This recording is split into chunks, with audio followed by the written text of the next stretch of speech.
Everyone, and thank you so much for watching our Day Camp Director training for 2018. We've made a couple updates to this training, and we have references to our new Day Camp manual, which are found on our website, as well as the Day Camp Rally Hood. We're not going to be reading through the manual today, but you will hear reference to some of the page numbers or some of the sections that you can find in your manual. So let's get started. First, I'd like to introduce myself. My name is Jackie Deneen. I am the Director of Girl Experience, and I am over some of the staff who will be reviewing day camp materials and helping you with any day camp questions that you might have.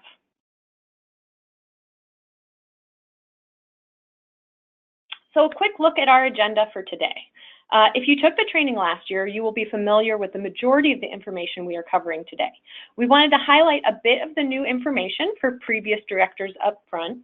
First is that we will be repeating the volunteer roster system that we had last year because we got a lot of good feedback on it. This means you can see your volunteers for your day camp in your MyGS account under your day camp troop. This also means that your volunteers from last year can renew their roles as day camp volunteers. So whenever they renew their membership, they can just click to renew that role and they'll show up automatically in your day camp roster. If you are unsure of what those steps are, how to look it up, we'll be going onto that in more detail later. Our second change this year is that we will be having our Girl Experience Specialist reviewing all the applications and answering your questions. So we're hoping that this will improve the turnaround time on the application approval. Some other information that we'll go over today are the resources and procedures for 2018, the mandatory requirements for any day camp, and just general day camp director tasks. So we're going to start with resources and procedures. We are continuing to use Rally Hood this year with access to the 2018 day camp resources all in one place, in addition to our volunteer-led day camp page on the website. Day camp directors receive updated information, and it's also a great place for you to connect with each other. You can post pictures and you can ask questions. This is a great place to share ideas like themes for your camp, managing program aids, camp meals that were a hit, and just generally picking the brains of your fellow day camp directors. We really want this to be a place where you can share some of your best practices or get ideas on ways to improve. One helpful hint from our Rally Hood expert is to make sure that your account is set to Eastern Standard Time because it defaults to Central Time.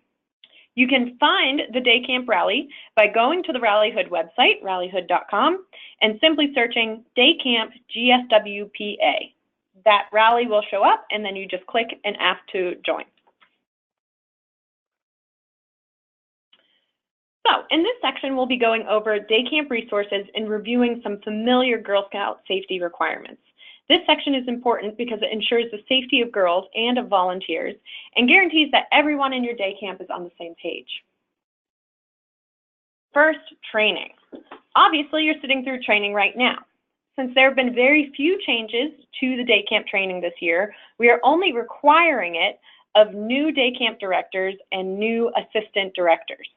However, if you're an experienced day camp director, and you are still welcome to attend and refresh some of the ideas and review some of the topics from last year. So we have our day camp application is returning this year in online form. The link can be found on Rally Hood, and it can also be found on the volunteer-led day camp page on our website. When you first click on the link, you will be asked if you are submitting your application or your volunteer roster. You will want to complete the application first and receive approval before you submit any volunteer rosters. As you can see, this is what the initial page is going to look like.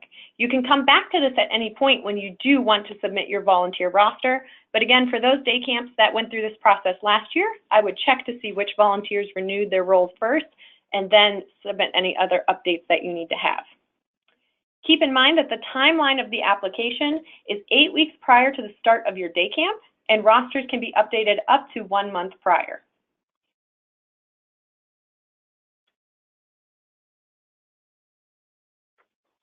Okay, volunteer management. All adults helping at your day camp must be cleared and approved volunteers. The state of PA implemented Act 153, which states that all adults on site with children must have clearances through the state of Pennsylvania. More information can be found in your day camp manual under the approval process. If you are a new volunteer that must be added to your roster, we recommend that you do this at least 1 month before your day camp begins, because that is roughly the amount of time that it takes to get those clearances back from the state. In general, the best rule of thumb is earlier is better.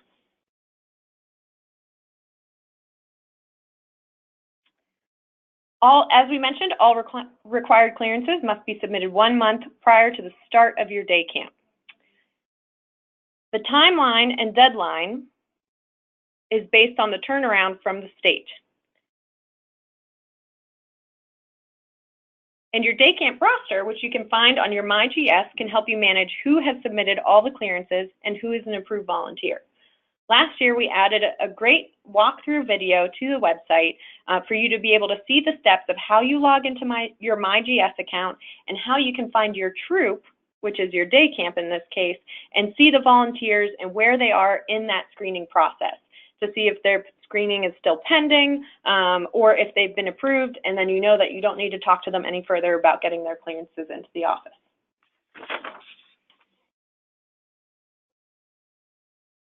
So this is an example of how you would go and log into your MyGS page. You would go to the Girl Scout website, and in the upper right-hand corner, it says MyGS/BTK. You want to start with your member profile, and then when you log in, you should, once your day camp has been approved, see the day camp listed in there as a troop.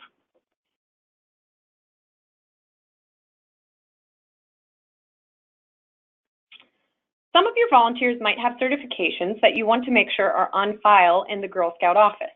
Certifications may include first aid CPR, lifeguard certification, archery certification, canoe certification, and so on.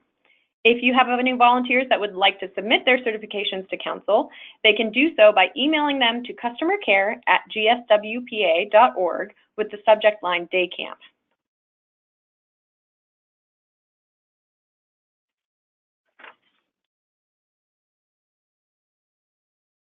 Now to everyone's favorite part, safety and health plans.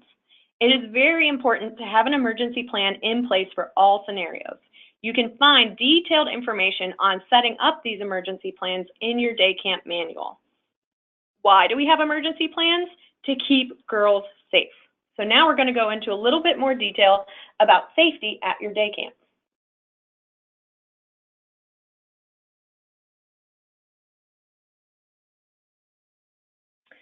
So we have some key elements of emergency procedures that we wanted to review.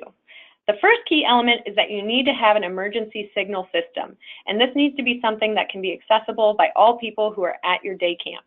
It can be as simple as a car horn that is a certain set number of beeps that is accessible to anyone and can be heard across the camp. Another thing that we want to emphasize is the importance of that daily roster. That will allow you to check who's on the property at that time. We know that girls have other commitments or sometimes they might be sick.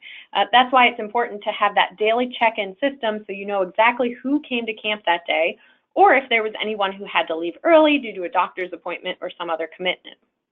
You also want to make sure that you have weather alerts.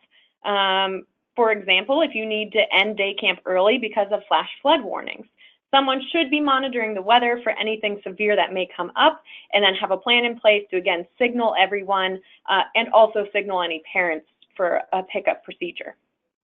You want to have drills for emergency procedures, and you really want to get this done first thing on the first day. There are a lot of ways to make this fun for the girls. Put on silly skits, get the girls involved, have them run all the drills at once, something like that. But you really want to make sure that you have those emergency drills on the first day of camp. You also want to make sure that you put in place a missing person or camper procedure. Again, you can find more details about some recommended procedures in the manual. Last, you want to make sure, or second to last, you want to make sure that you have important phone numbers on hand. For the Girl Scout Council office, you can call customer care, which is 1-800-248-3355, but keep in mind that that is only for business hours. If you're having an emergency, make sure that you use our emergency number, which again can be found in the manual, and it's 877-359-7878.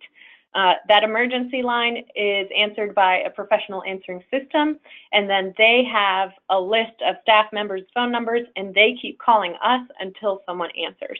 So if you're having an emergency and you don't want to worry about if it's business hours or not, make sure that you have that phone number. Now, last but not least, you also want to make sure that you have accident incident forms on hand. They are located in the appendix of the day camp manual. You can also find them on our website. I would recommend printing out a few of these before your day camp starts. And those forms need to be turned in to us within 24 hours so that if there's any follow-up that needs to take place, council staff can do that. We also have some health procedure plans that we want to review, which goes along hand in hand with safety. So there's a few key elements of a health procedures plan. First, you must have a person with either a first aid CPR certification at your camp at a minimum. This will be the person who runs your day camp's healthcare area. There are also certain requirements for that healthcare area, such as protection from weather, toilet, access to water, and access for emergency vehicles. So you don't want your healthcare center to be off on a hiking trail or something along those lines, because if you should have to call in an emergency vehicle, they wouldn't be able to access it. So you want to keep that in mind when you're setting up your healthcare area, and then have a communication plan in place for the people who are running that healthcare area. For example, your camp first aider at some point during the day might want to just go check on the different activities, make sure everyone's doing well. So you want to make sure that they either have a walkie-talkie or the adults have their cell phone number, and they might want to leave a note at the healthcare center to let them know where they are in case they need to be called back for any issues.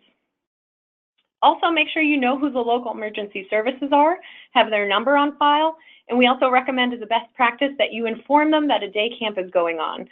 Sometimes the local police departments will come by and just do a little quick check-in if they know that a day camp is going on at a certain location. We also just really want to emphasize that it's important as day camp directors and assistant directors to review the health and safety chapter of your day camp director manual because there are a lot of guidelines in there that you need to read and that we can't quite fit into a slide or a day camp training presentation. So please make sure that you review that chapter. We also want to talk about health logs. So your first aid or nurse at the healthcare center needs to maintain a health log daily. So health logs are submitted with your final paperwork to council 2 weeks after day camp. And these are really intended to track any issues or health problems or just treatments that came up. So what information is required? You want to make sure that you have the date, the time, and the name of the person treated. You want a description of the injury or illness. You want a description of the treatment that was administered, and you want the name of the person evaluating and providing the treatment, so your first aid CPR person or your camp nurse. You also want to make sure that you have a signature page, especially if your camp nurse is just signing off with their initials. The health log must be kept in a bound notebook that looks like the ones up there on your screen, where no pages have been ripped out or inserted. So that's why we recommend that it's a bound notebook. If you have any blank pages in there, you just want to make sure that you write no treatments administered. So if your nurse has a habit of writing the date at the top or something, to always start with a fresh page, we need to see there were no treatments administered if there's nothing logged that day. So, and again, just to reiterate, once your day camp is done, we need to have these health logs returned to us, as well as any health history forms for people who received treatment. Speaking of health forms, we wanted to show our beautiful new fillable health history form, which again is located on the website and in Rallyhood. These are a requirement for all girls and adults participating in your day camps, and they need to be turned in to the designated first aid CPR person or nurse at your camp. It's important to emphasize that these are confidential. Again, that's why these first aid CPR staff, they need to be cleared and approved volunteers, just like all the rest of the adults. The nurse is the one who determines what information is need to know and by what adults. So for example, if a girl has a bee allergy and carries an EpiPen, it's very important to let the volunteer that works the most with that girl know that information. We did want to highlight that there has been a minor update to the adult form. There was an updated section on the record of immunizations for adults, and you're only just required to list the last date of your tetanus vaccine. So it was simplified just a tiny bit. We wanted to highlight this because if you have any old adult health history forms laying around, you really want to make sure you go to the website and get the most recent version.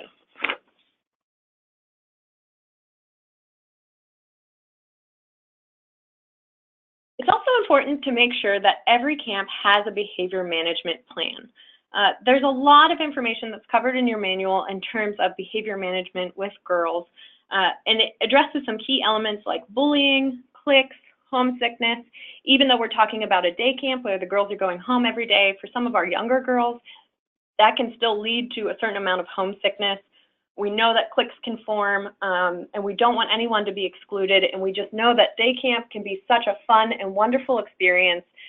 It's important to make sure that everyone's on the same page on how you're managing behaviors for girls so that we can give them the best day camp experience possible. So as a day camp director or assistant director, what are your tasks that you're responsible for? First, there's some paperwork. So before your day camp starts, you want to make sure that you fill out the day camp application that we covered at the start of this webinar. You want to submit your volunteer rosters so that you can make sure that all of your adults are screened and approved volunteers. And you want to submit a trip and high-risk application if you should be doing any overnights, any trips off the camp property, any high-risk activities like swimming, kayaking, archery, all of that kind of stuff, just so that we can make sure that all the necessary certifications and steps have been followed. You can find that trip and high-risk activity application in the forms section of our website, and also when you fill out your application for your day camp, there will be a link in there as well if you already know that information. After your camp is completed, you want to make sure that you submit any records and logs that need to be turned into the office, which would include your daily rosters and your healthcare logs. And you also want to complete the final evaluation. We do have good news about the final evaluation. We made it shorter this year. We eliminated some of the questions so that it's a faster process, because we know after all of your hard work putting that day camp together, last thing you want to do is fill out another long form. So we shortened that for you. So records and logs, as I mentioned in the last step, just to review what that includes, you'll have your roster, which you'll want to make sure that you submit, your health log, which needs to be that bound notebook, and any accident and incident reports. Complete when there is an unusual accident and when there is a defined incident. So when in doubt, feel free to fill out an accident incident report. And remember, it's important that those should be submitted to our office within 24 hours of the accident incident. So our submission timeline, we've gone over a little bit, but we wanted to go over just a few more key dates. Before camp, you want to submit your day camp application at least 8 weeks before the start of your day camp. Your volunteer roster needs to be submitted at least 1 month before. Before or during your day camp, you want to submit that trip and high-risk application as needed. Try to follow that submission timeline that's on the form so that we have enough time to review it and get everything approved. Accident incident reports need to be turned in 24 hours from the accident or incident. After camp, you have 2 weeks to get us your records and logs, finalize roster and health logs, and to fill out that final evaluation. If you fill out the final evaluation, there is a section on there where you can attach electronic copies of your roster, which can save 1 step for you. But again, make sure that that's kind of your daily check-in roster.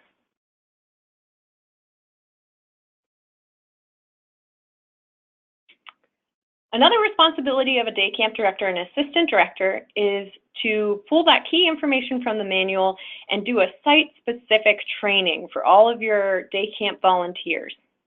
You want to include that key information, emergency procedures, how to contact each other, the healthcare center basics, what to keep an eye out for, and again, that behavior management information that we covered. The manual is designed to be able to let you train your volunteer staff. So it's going to include that important information that you need to know for a director and then allow you to build that training that's specific to you. The reason we do not provide regular volunteer training for day camps is that we know that each site is very different. Your pickup and your drop-off processes are going to be different. Your healthcare processes, communication processes might be different. So that's why it's really important for each director to really hold that training on their own so that your volunteers know exactly what needs to happen at your camp every day.